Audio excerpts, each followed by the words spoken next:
Video is sponsored by SBO digital marketing. உங்களுக்கு வீட்டில் இருந்தபடி ஒரு ட்ரஸ்டடான கம்பெனியில் பார்ட் டைம் ஜாப் பண்ணணும் அப்படின்னா ஸ்க்ரீனில் தெரியுற நம்பருக்கு வாட்ஸ்அப் பண்ணுங்கள். நான் ஃபர்தர் டீட்டெயில்ஸ் உங்களுக்கு ஷேர் பண்ணுறேன். ஸ்கிப் பண்ணாதீங்க. பெரிய தப்பு. தினம் 300 ரூபாய் சம்பாதிக்க அரிய வாய்ப்பு. இன்ஸ்டாகிராம், Facebook பயன்படுத்த தெரிந்தால் போதும். Content post and content publishing மூலமா தினம் 300 ரூபாய் சம்பாதிக்கலாம். இந்த வேலை செய்ய 5 நிமிடம் போதும். Work training support, group communication support, all language customer live chat support, முக்கியமா சொந்தமா ஒரு பிசினஸ் ஸ்டார்ட் பண்ற அளவுக்கு உங்களால கற்றுக்கொள்ளவும் முடியும், சம்பாதிக்கவும் முடியும். இந்த வேலை வாய்ப்பு வழங்குவது 5 வருடத்திற்கு மேல ரன் ஆகிட்டு இருக்க நம்ம தமிழ்நாட்டு company school of business organisation private limited. மேலும் விவரங்களுக்கு டிஸ்கிரிப்ஷன்ல கொடுத்திருக்க நம்பருக்கு வாட்ஸ்அப் பண்ணுங்க. இன்றைக்கி என்னென்ன சென்டென்சஸ் பார்க்க போகிறோன்னு பார்த்துருவோம். நான் உன்னை பிறகு அழைப்பேன். அதாவது ஒரு நிமிஷம் ஃபோன் கட் பண்ணு, எனக்கு முக்கியமான ஒரு ஃபோன் வருது, நான் உன்னை அப்புறம் கூப்பிட்றேன் அப்படின்னு சொல்கிறது. இல்லை நான் உன்னை அப்புறமே கூப்பிடுவேன் அப்படின்னு சொல்கிறது எல்லாம் I will call you later. ஏன்னா கூப்பிடுறேன் அப்படிங்கிறதெல்லாம் ஃப்யூச்சர் இல்லையா. So I will call you later. இப்போது நீ என்ன செய்கிற, இப்போ நீ என்ன செஞ்சிட்ருக்க அப்படின்னு சொல்கிறது. இல்லை இப்போ நீ என்ன செய்கிற அப்படின்னு நம்மளை யாராச்சும் கொஷின் கேட்குறத எப்படி கேட்போம்? வாட் ஆர் யூ டூயிங் அப்படின்னா என்ன செஞ்சிட்ருக்கன்னு அர்த்தம். நவுனா இப்பொழுது.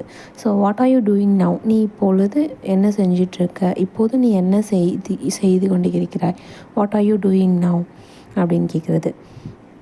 நெக்ஸ்ட்டு சென்டென்ஸ் என்னென்னா, இந்த ஆஃபீஸ் இல்லை வேறு இடத்துக்குலாம் போகும்போது தயவு செய்து என்னோட கோரிக்கையை ஏற்றுக்கோ அப்படின்னு சொல்லுவாங்க இல்லையா. தயவு செய்து என்னுடைய கோரிக்கையை ஏற்றுக்கொள். நான் சொல்கிறத தயவு செய்து என்னோடய ரிக்வெஸ்ட், அதாவது கோரிக்கைனா request, please accept my request.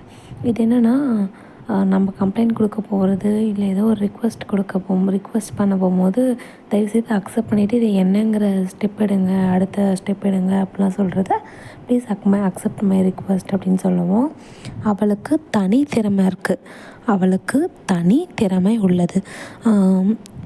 ஒரு யூனிக் டேலண்ட் இருக்கவங்களெலாம் சொல்லுவாங்க அவளுக்கு வந்து தனித்திறமை இருக்குது அப்படின்னு சொல்லிட்டு. ஸோ தனித்திறமை அப்படின்னா யூனிக் டேலண்ட். யூனிக் டேலண்ட் அப்படின்னு சொல்லலாம். அவளுக்கு அப்படிங்கும் போது she has a unique talent, he has a unique talent இந்த மாதிரி சொல்லுவோம். ஷீ ஹேஸ் அ யூனிக் டேலண்ட்னா அவளுக்கு தனித்திறமை இருக்குது அப்படின்னு சொல்கிறது. அதாவது உன் செய்தியை பெற்றேன் அப்படின்னா நீ அனுப்பின செய்தினா நியூஸ் பேப்பர் அந்த மாதிரி இல்லைங்க. நம்ம சொல்ல வர நியூஸ், நம்ம என்ன சொல்ல வரோம் அந்த மாதிரி மெசேஜ் இருக்கு இல்லையா. ஸோ அதுதான் ஐ ரிசீவ்ட் யுவர் மெசேஜ். நம்ம என்ன சொல்ல வரோம் அப்படிங்கிறத தான் வந்து செய்தின்னு சொல்லுவோம். ஐ ரிசீவ்ட் யுவர் மெசேஜ்னால் உன் செய்தியை கேட்டேன், தெரிஞ்சுக்கிட்டேன் இந்த மாதிரி சொல்கிறது. இது எனக்கு பெரிய சவாலாக இருக்குது, இது எனக்கு பெரிய சவாலாகும். This is a big challenge. பெரிய சவால் அப்படின்னா பிக் சேலஞ்ச். எனக்கு அப்படிங்கும் போது ஃபார் மீ அப்படின்னு சொல்லுவோம். This is a big challenge அப்படின்னா இது ஒரு பெரிய சவால். ஃபார் மீனா எனக்கு, புரிஞ்சுதுங்களா. This is a big challenge for me, இது எனக்கு ஒரு பெரிய சவால் அப்படின்னு சொல்லுவோம். அவர் எங்களுடன் வர மறுத்தார். எங்கேயாச்சும் வெளியில் போகிறாங்க, நீ வரியா அப்படின்னு கேட்குறாங்க. இல்லை நான் வரல அப்படின்னு சொல்லும்போது அவங்க கூட போக மறுக்கிறாங்கன்னு வைங்களேன். அதை he refused to come with us. He ரெஃப்யூஸ்டுனா அதை மறந்துட்டாங்க. டு கம் வித் அஸ் அப்படின்னா எங்கள் கூட வர்றதுக்கு. So he refused to come with as அப்படின்னா அவர் எங்களுடன் வர மறுத்தார். மழை ஆரம்பிச்சிடுச்சு. ஸோ இந்த சென்டென்ஸ் எப்படி சொல்லுவாங்க, இது வந்து கண்டிப்பாக இந்த சீசன்லாம் யூஸ் ஆகும், ஏன்னா மழை டைம் இல்லையா. இட்ஸ்